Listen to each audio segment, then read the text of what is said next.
राधे राधे बंधुओं, YouTube channel भक्ति गीत वर्षा में आपका हार्दिक अभिनंदन है। आज मैं आपको चैत्र मास के शुक्ल पक्ष की कामदा एकादशी का स्मरण कराती हूँ। बोल विष्णु भगवान की जय। धर्मराज युधिष्ठिर बोले, हे भगवान, आपको कोटि बार प्रणाम है। मैं आपसे निवेदन करता हूँ कि आप कृपा कर चैत्र माह के शुक्ल पक्ष की एकादशी का वर्णन कीजिए। श्री कृष्ण भगवान बोले कि हे राजन, आप एक पुरानी कथा सुनिए जिसको राजा दिलीप से विशिष्ट वशिष्ठ ने कही थी। राजा दिलीप ने पूछा था कि गुरुदेव, चैत्र माह के शुक्ल पक्ष की एकादशी का क्या नाम है, इसमें किस देवता की पूजा होती है तथा इसकी विधि क्या है, सो कहिए। महर्षि वशिष्ठ बोले, हे राजन, चैत्र माह के शुक्ल पक्ष की एकादशी का नाम कामदा है। यह सब पापों को नष्ट कर देती है और पुत्र की प्राप्ति होती है। इसके व्रत से कुयोनी छूट जाती है और अंत में स्वर्ग की प्राप्ति होती है। अब मैं इसका मातम कहता हूँ, ध्यान पूर्वक सुनिए। प्राचीन काल में एक भोगीपुर नामक नगर में पुंडरीक नामक एक राजा राज्य करता था। वहाँ अनेक अप्सरा, गंधर्व, किन्नर आदि निवास करते थे। उसी जगह ललिता और ललित नामक दो स्त्री पुरुष अत्यंत वैभवशाली घर में निवास करते हुए विहार किया करते थे। एक समय राजा पुंडरीक गंधर्वों सहित एक सभा में क्रीड़ा कर रहे थे। उस जगह ललित गंधर्व भी उनके साथ गाना गा रहा था, परंतु उसकी प्रियतम ललिता उस जगह नहीं थी। इससे वह उसको याद करने के कारण अशुद्ध गाना गाने लगा। नामराज करकोटक ने राजा पुंडरीक से इसकी चुगली कर दी। इस पर राजा पुंडरीक ने ललित को श्राप दे दिया कि अरे दुष्ट, तू मेरे सामने गाता हुआ भी अपनी स्त्री को स्मरण कर रहा है। इससे तू कच्चे मांस और मनुष्यों को खाने वाला राक्षस होगा। राजा पुंडरीक ने श्राप से वह ललित गंधर्व उसी समय एक विकराल राक्षस हो गया। उसका 8 योजन का शरीर हो गया। राक्षस हो जाने पर उसको महान दुख मिलने लगे और वह अपने कर्म का फल भोगने लगा।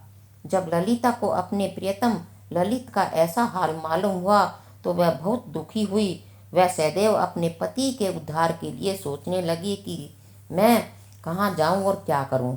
एक दिन मैं घूमते घूमते विंध्याचल पर्वत पर चली गई। उसने उस जगह श्रृंगी ऋषि का आश्रम देखा। वह शीघ्र ही उस आश्रम में गई और उस ऋषि के सन्मुख जाकर विनय करने लगी। उसे देखकर श्रृंगी ऋषि बोले, हे सुभगे, तुम कौन हो और यहाँ किस लिए आई हो? ललिता बोली, हे मुनि, मैं वीर धनमा नामक गंधर्व की कन्या ललिता हूँ। मेरा पति राजा पुंडरीक के श्राप से एक भयानक राक्षस हो गया है। आप राक्षस योनि से छूटने का कोई श्रेष्ठ उपाय बतलाइए। तब श्रृंगी ऋषि बोले, अरे गंधर्व कन्या ललिता, अब चैत्र माह के शुक्ल पक्ष की एकादशी आने वाली है। उसका नाम कामदा एकादशी है। उसके व्रत करने से मनुष्य के समस्त कार्य शीघ्र ही सिद्ध हो जाते हैं। यदि तू उसके व्रत के पुण्य को अपने पति को देती है तो वह शीघ्र ही राक्षस योनि से छूट जाएगा। मुनि के वचनों को सुनकर ललिता ने आनंद पूर्वक उसका व्रत किया और द्वादशी के दिन ब्राह्मणों के सामने अपने व्रत का फल अपने पति को देने लगी और भगवान से इस तरह प्रार्थना करने लगी,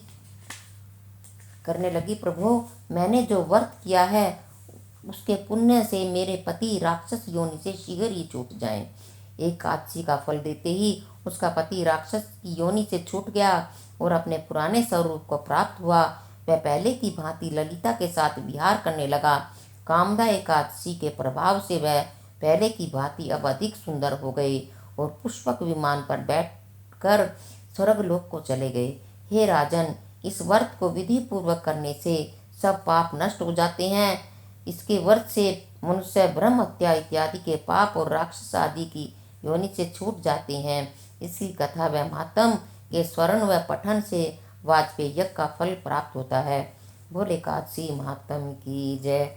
बंधु, चैनल को लाइक, शेयर एंड सब्सक्राइब करें और बेल आइकन भी दबाएं जिससे कि आपको नई वीडियो की जानकारी मिल सके। बोल विष्णु भगवान की जय। श्रीमन नारायण नारायण नारायण, भजमन नारायण नारायण नारायण। विष्णु नारायण नारायण नारायण, लक्ष्मी नारायण नारायण नारायण, श्रीमन नारायण नारायण नारायण, भजमन नारायण नारायण नारायण, राम नारायण नारायण नारायण, राम नारायण नारायण नारायण, श्रीमन नारायण नारायण नारायण, भजमन नारायण नारायण नारायण।